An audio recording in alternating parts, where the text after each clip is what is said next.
안녕하세요. 오늘은 의학용어 외우기 호흡기계 세 번째 영상입니다. 문제를 풀면서 의학용어를 외워보도록 하겠습니다.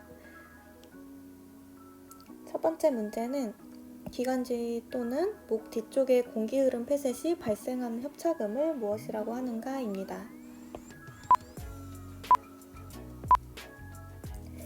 네, 정답은 협착음, 의학용어로 스트라이더입니다. 그래서 이제 협착음이라고 하는 것은 이제 기관지나 목 뒤쪽에 공기 흐름이 폐쇄가 되어서 발생하는 음을 스트라이더라고 하고요. 이제 공기 흐름이 폐쇄가 되는 거니까 후두나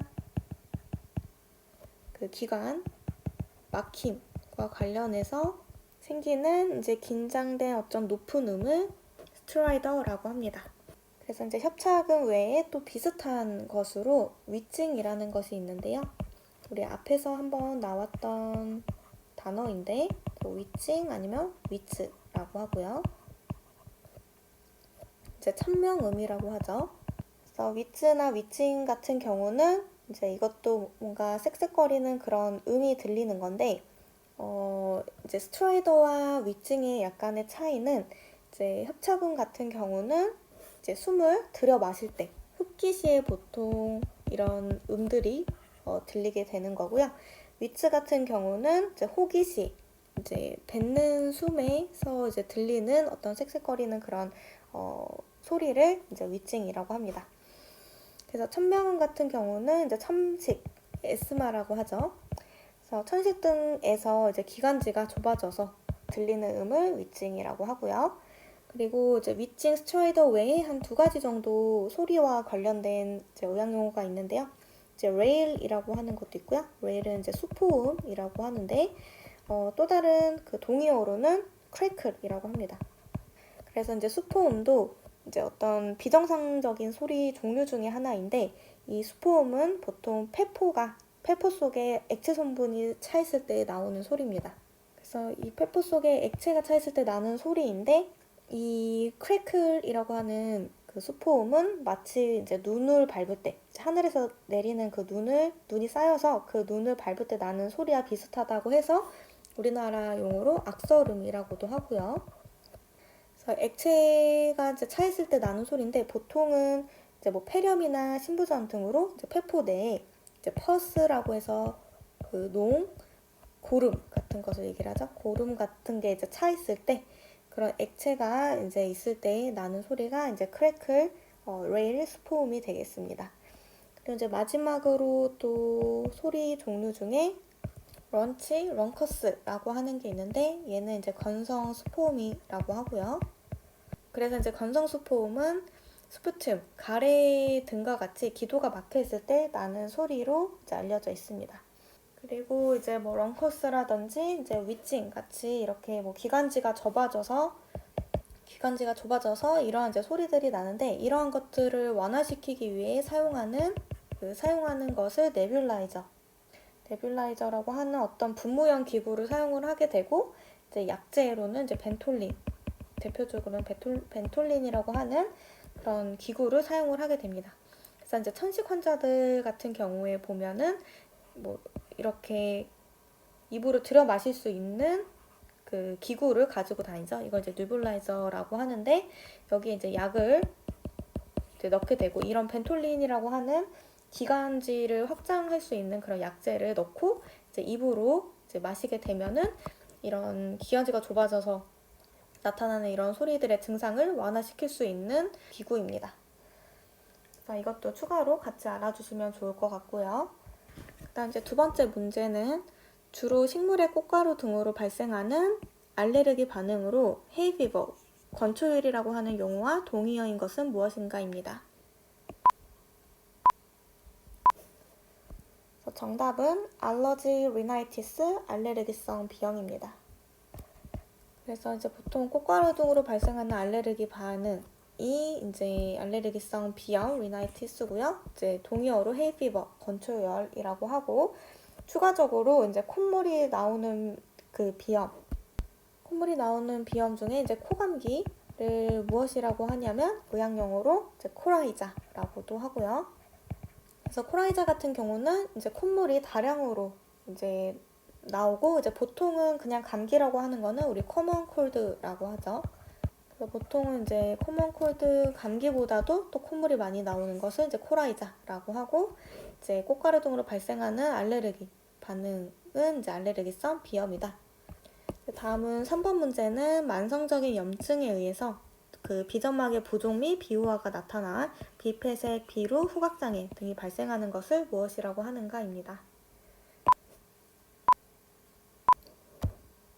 네, 정답은 hypertrophy rhinitis, 비후성 비염이고요. rhinitis는 이제 비염이고, hypertrophy는 이제 비후, 커지는 것을 얘기를 하죠. 그래서 이제 그 점막에 그 부종과 비호화가 나타나서 이제 그 코가 막히는 거, nasal obstruction이라고 하는 비폐색이 나타나고요. 그리고 이제 비루는 콧물을 얘기를 하죠. 그래서 콧물은 우리 의학용어로 rhinoria라고 합니다. 그리고 이제 후각장애는 이제 냄새를 맡는데 약간 장애가 생긴 거죠. 그래서 smell disturbance라고 하는데, 이제 후각장애가 심해지면은 이제 후각을 상실하는 게 있겠죠. 추가로 후각상실은 의학용어로 아노스미아라고 합니다. 그래서 이제 그 비점막 부종 비후화가 나타나서 이제 뭐 비폐색, 비루, 후각장애가 나타나는 것을 비후성 비염, hypertrophy rhinitis 이제 알아두시고, 이제 각각 증상의 의학용어도 알아두시면 좋을 것 같습니다. 그리고 또 코와 관련해서 같이 보고 넘어가면 좋을 의학용어 중에 이제 nasal polyp이라고 해서 이제 비용종이 있는데요. 이제 nasal은 코고, 이제 polyp은 이제 어떤 덩어리죠. 그래서 덩어리 종양인데 코에 생기는 이제 덩어리다라고 해서 코 점막에 발생하는 종양을 얘기를 하고요. 그리고 또 코에 생기는 그 돌을 이제 비결석이라고 하는데, 이제 네이절이 코고, 카큘러스가 이제 결석이라고 해서 이제 돌을 의미를 하죠.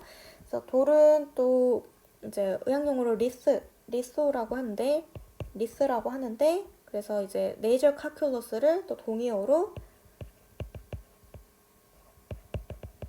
리히노리스라고도 합니다. 그래서 리히노가 코고 리스가 돌이죠.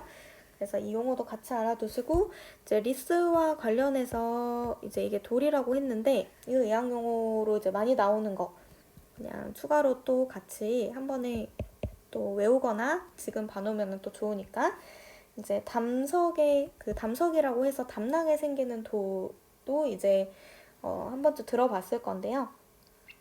이제 담낭에 생기는 돌, 그리고 우리가 담석이라고 하고, 담석을 보통 골스톤이라고 합니다. 그래서 이제 담낭이 의학용어로 골브레더인데요. 이제 간 그 주변에 이제 그 쓸개가 있죠. 담낭이라고 하는 이제 쓸개가 있고, 그래서 이제 그 담석이 생기면은 보통 그 담석을 제거를 하는 수술을 시행을 하고요. 그래서 담석 그 제거술을 우리가 의학용어로 콜레리소토미라고 합니다. 그래서 담석 제거술. 그래서 이제 그 여기서 리소가 이제 돌이니까 그 담낭에 생긴 돌을 토미는 절개하는 거죠. 절개해서 없애는 거. 그래서 콜레리소토미는 담석 제거술을 얘기를 하고요. 그리고 이제 담낭 절제술이라는 것도 있죠. 그 담낭 쓸개 자체를 절제를 하는 수술은 의학용어로 콜레시스텍토미라고 합니다. 그래서 약간씩 용어가 좀 비슷비슷하면서 헷갈려서 이제 같이 지금 한 번에 봐두면은 조금 덜 헷갈릴 수 있기 때문에 지금 한번 쭉 보고 넘어가도록 할게요. 그래서 여기서 이제 콜레시스토가 이제 담낭이라고 하는 여기 아까 쓸개 골브레더의 의학용어가 되고요.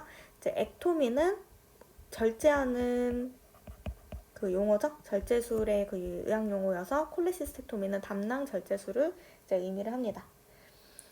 그래서 이제 콜레시스터 담낭과 같은 용어이고, 그리고 이제 콜레시스토랑 또 비슷한 용어가 있는데 콜레도코라는 것도 있죠. 그래서 콜레도코는 이제 총담관이라고 하는 건데 이제 그 커먼 바일 덕과 동의어가 되고요. 그래서 총담관은 어디를 얘기를 하느냐면 이제 간이랑 그 쓸개에서 이제 그 이어지는 관을 이제 총담관이라고 하는 거예요. 그래서 그림을 보면 그래서 간이 이렇게 있고 여기에 이제 그 쓸개가 떨어져 있고요. 여기에 이제 쓸개에 있는 관 그리고 간에 있는 관이 이제 합쳐져서 이렇게 합쳐진 것을 이제 총담관이라고 하는 거고 그 총담관이 콜레도코, 코먼바일덕과 같은 용어고요. 이 담낭은 골브레더라고 했죠. 그리고 이제 의학용어로 콜레시스토라고 했고 그리고 이 담낭에 이게 돌이 생기는 것을 이제 골스톤이라고 해서 이 담석을 제거하는 거, 이 돌을 담낭에 있는 돌을 제거를 하는 거를 콜레리소토미라고 한다. 그래서 이제 리노리스라고 하는 그 비결석에서 더 좀 자주 보는 이런 용어들 같이 정리를 하고 넘어가겠습니다. 그 다음 4번 문제는 인두의 보호기관인 인두편도가 인두편도는 의학용어로 파링길 톤실이라고 하고요. 여러 가지 장애를 일으키는 것으로 인두편도의 병적 비대를 무엇이라고 하는가입니다. 정답은 아데노이드이고요. 의학용어로 아데노이드. 그래서 이제 파링길 톤실이 이제 그 병적으로 커진 게 이제 아데노이드고, 우리 몸에 이제 편도가 이제 톤실이라고 하는 이제 편도가 4개가 있는데요. 그 4개를 한번 같이 살펴보겠습니다. 그래서 이제 그 입 안을 보면은 이제 편도가 한 4종류가 있다라고 했는데 일단 이제 혓바닥, 혀 쪽에 있는 이제 혀편도가 하나 있고요.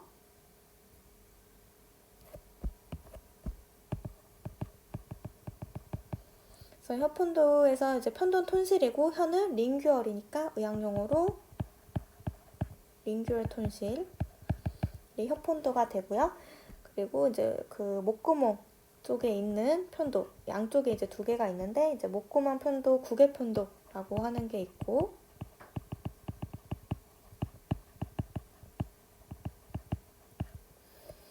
얘는 의학용어로 이제 팔라틴 톤실이라고 합니다. 그리고 이제 여기 목젖이 있고 이제 그 약간 위쪽으로 귀 인두관 편도가 있고요. 귀 인두관 편도는 튜벌 톤실이라고 하고요. 그리고 여기 이제 위쪽에 인두 편도가 있습니다. 그래서 여기 있는 편도가 이제 인두 편도, 파링길 톤실이라고 하고요. 이 부분이 이제 그 여러 가지 장애를 일으키는 병적으로 커진 상태를 우리가 이제 아데노이드라고 하는 거예요.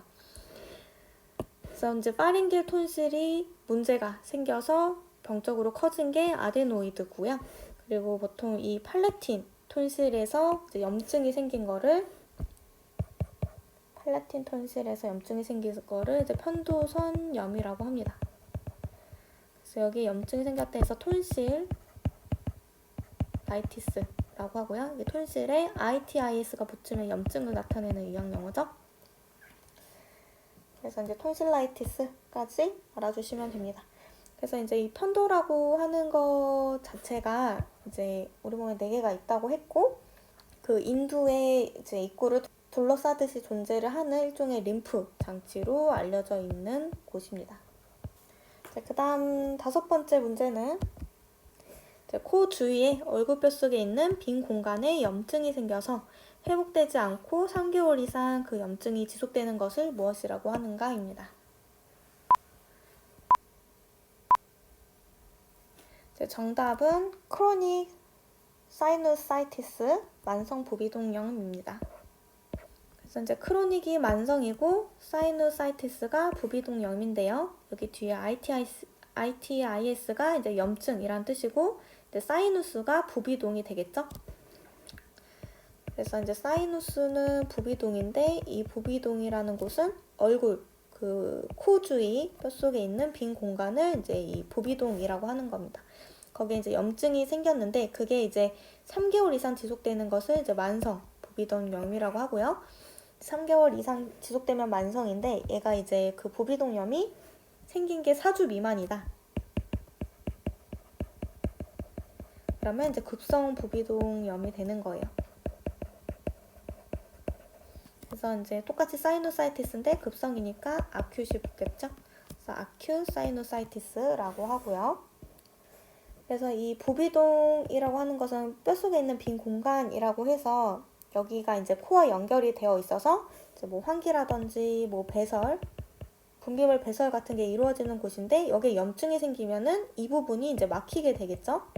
이제 막히면은 그 안에 이제 뭐 배설물이라든지 뭐 어떤 뭐 고름이라든지 염증 그런 것들이 이제 쌓이게 돼가지고 이런 염증이 이제 생기게 되는 건데 그게 또 오래 지속이 되면은 이 만성으로 가게 되는 거고요.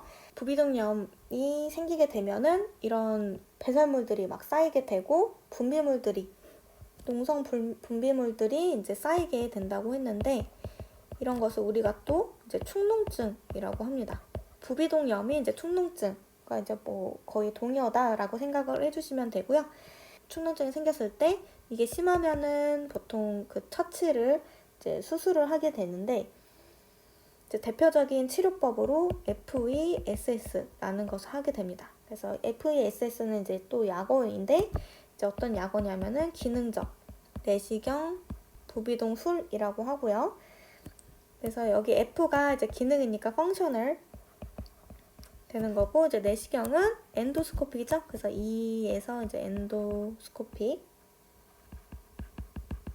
그리고 부비동술은 이제 S가 사이누스. 아까 사이누스가 부비동이라고 했고 이제 이 S 마지막 S는 surgery의 첫 글자여서 이제 수술을 뜻하죠. 그래서 기능적 내시경 부비동 수술이다 라는 것을 이제 실시를 하게 됩니다.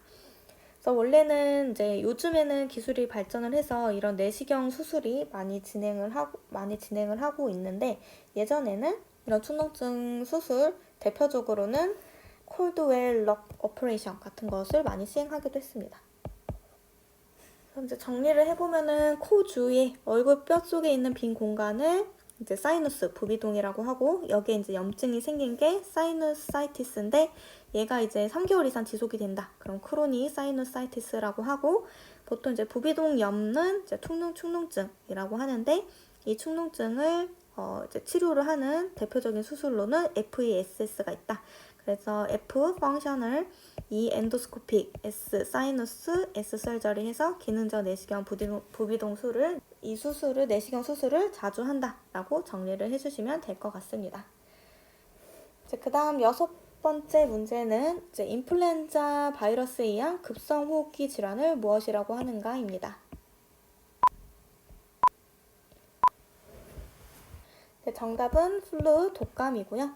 이제 인플루엔자 바이러스니까 이 독감 바이러스 종류가 이제 인플루엔자 바이러스라는 거예요. 그래서 이 인플루엔자 바이러스는 이제 RNA형 바이러스인데 이제 종류가 A, B, C, D 이렇게 4가지 형이 있습니다. 그래서 이제 독감에 걸렸을 때 이제 PCR 검사를 이제 하게 되는데 이제 이 PCR 검사를 통해서 뭐 A형 독감인지 뭐 B형 독감인지 이런 것을 이제 분류를 하게 되고 그거에 맞는 이제 치료를 하게 되고요. 이제 독감 같은 경우는 우리 백신이 있고요. 백신도 있고 이제 치료제도 있어요. 그래서 그 독감에 걸리면은 이제 먹는 그 약이 있는데 보통 항바이러스 제제로 이제 치료를 하게 되고요.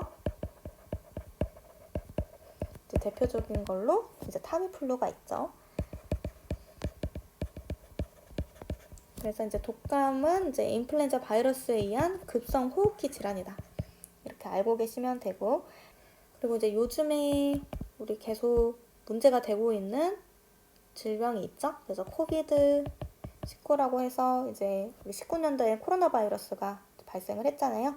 이제 코로나 바이러스 같은 경우는 얘도 이제 호흡기 질환 쪽인데 이제 코로나라고 하는 그 바이러스 종류에 의해서 생긴 질환이죠.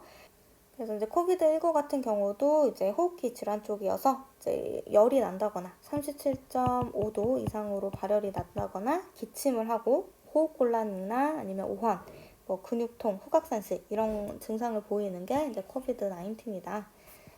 그다음 이제 7번 문제는 역류와 소화에서 급성인두 폐쇄로 나타나는 상기도 막힌증을 뭐라고 하는가? 그래서 이런 상기도 막힌증이 나타나면은 그 기도가 좁아지면서 뭐 쉰소리라든지 개기침, 기침을 하는데 개가 짖는 듯한 그 소리가 난다 해서 개기침이라고 하고요. 쌕쌕거림 같은 그런 증상이 나타나는 것을 무엇이라고 하는가입니다.